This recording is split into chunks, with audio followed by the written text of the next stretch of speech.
सुरू होणार आहे।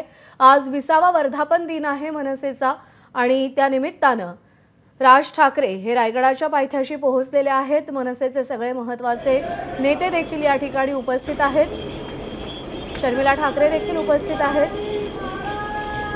अमोल मोरे आपले प्रतिनिधी आपल्याला अधिक अपडेट देतील। अमोल, कसा असेल पुढचा कार्यक्रम?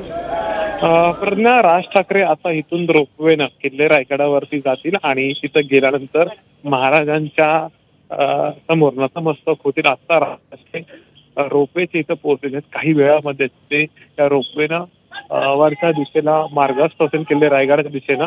आणि आता इथे शर्मिला ठाकरे आहेत, सोबतच अमित ठाकरे देखील या ठिकाणी आहेत, कार्यकर्ते देखील दाखल झाले। प्रमुख नेते म्हणशील अविनाश जाधव आहेत, संदीप देशपांडे आहेत, राजू पाटील आहेत, असे प्रमुख नेते त्यांच्यासोबत सध्या इथं आलेले आहेत। राज ठाकरे थोड्या वेळासाठी तर रोपवेच्या खाली थांबलेले आहेत आणि अगदी पुढच्या काही वेळातच ते किल्ले रायगडावरती रोपवेच्या माध्यमातून किंवा रोपवेने रवाना होतील। प्रज्ञा, बरोबर आहे।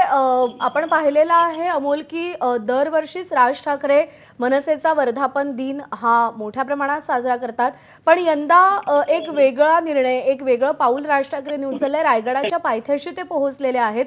काय विचार त्यांचा यामागे असू शकतो? प्रज्ञा, नक्कीच याला महत्व, या एकंदर आजच्या या दिवसाला नक्कीच महत्व आहे। याचं कारण म्हणजे की किल्ले रायगडाच्या पायथ्याशी हा एकंदरीत वर्धापन दिन होतं, 20वा वर्धापन दिन आहे।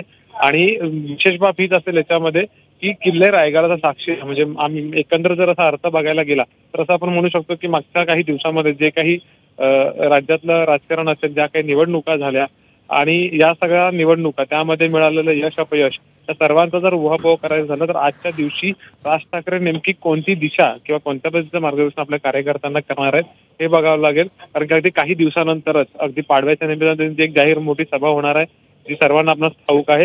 आणि अशा पार्श्वभूमीवरती कार्यकर्त्यांना किल्ले रायगडाच्या साक्षीनं राज ठाकरे काय सांगतात, जी छत्रपती शिवाजी महाराजांच्या पवित्र पावन स्पर्शानं पावन झालेली भूमी आहे किल्ले रायगड, स्वराज्याची राजधानी राहिलेली आहे। आणि त्यामुळे इथलं होणारं राज ठाकरेंचं भाषण हे तितकंच महत्वाचं असणार आहे।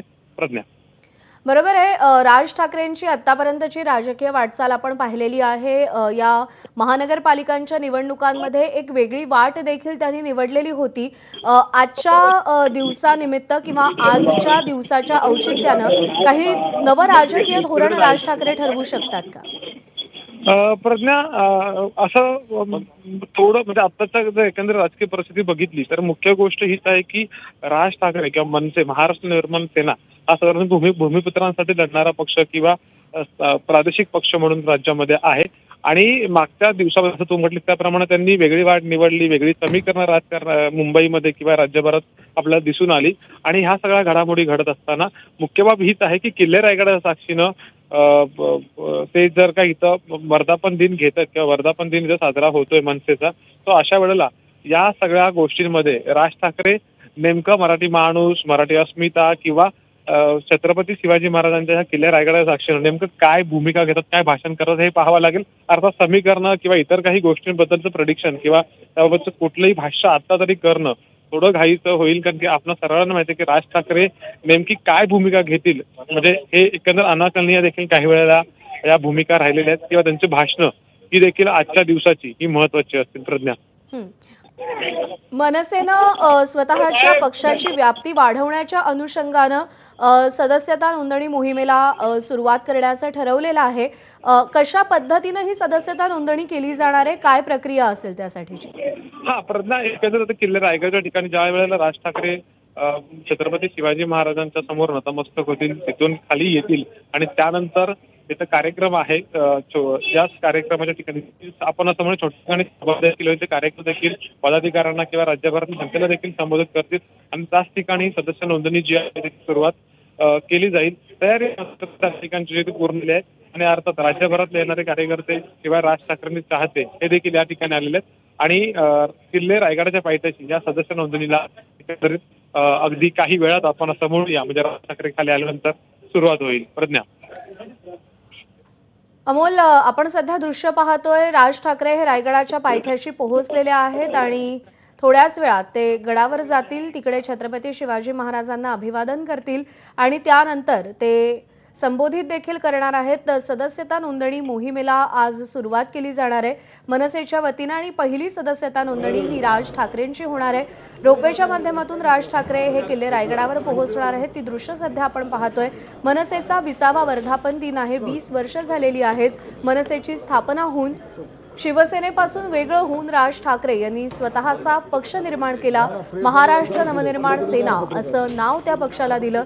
इथल्या भूमिपुत्रांसाठी, मराठी माणसासाठी, मराठी भाषेसाठी लढणारा पक्ष म्हणून राज ठाकरे यांच्या मनसेची राज्यभरामध्ये ख्याती आहे आणि त्या मनसेला आता 20 वर्ष पूर्ण झालेली आहेत आणि त्याच वर्धापन दिनानिमित्त राज ठाकरे हे रायगडाच्या पायथ्याशी पोहोचलेले आहेत.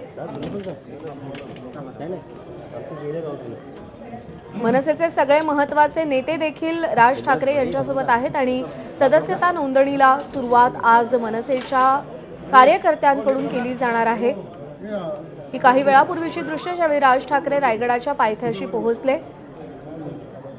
छत्रपती शिवाजी महाराजांनी उभारलेल्या स्वराज्याची राजधानी किल्ले रायगड, जिथून छत्रपती शिवाजी महाराजांनी संपूर्ण त्यांच्या राज्याचा राज्यकारभार हाकला, त्या किल्ले रायगडाच्या पायथ्याशी राज ठाकरे पोहोचलेले आहेत आणि मनसेचा 20वा वर्धापन दिन हा तिकडे साजरा केला जाणार आहे. याच दरम्यानच्या काळामध्ये ठाकरे कुटुंबियांचं श्वानप्रेम सुद्धा पुन्हा एकदा दिसून आलेलं आहे. कारण का तिथेच आसपास फिरत असणारा एक श्वान अमित ठाकरे यांच्या जवळ गेला आणि त्यानंतर हे श्वानप्रेम देखील दिसून आलेलं आहे. शर्मिला ठाकरे देखील पोहोचलेल्या आहेत. राज ठाकरे रायगडाच्या पायथ्याशी पोहोचलेले आहेत. मनसेचे सगळे महत्त्वाचे नेते इथे उपस्थित असल्याचं आपण पाहतोय आणि 20वा वर्धापन दिन रायगडाच्या पायथ्याशी राज ठाकरे साजरा करणार आहेत. कार्यकर्त्यांना नेमकं काय संबोधित करतात याकडे देखील लक्ष असेल.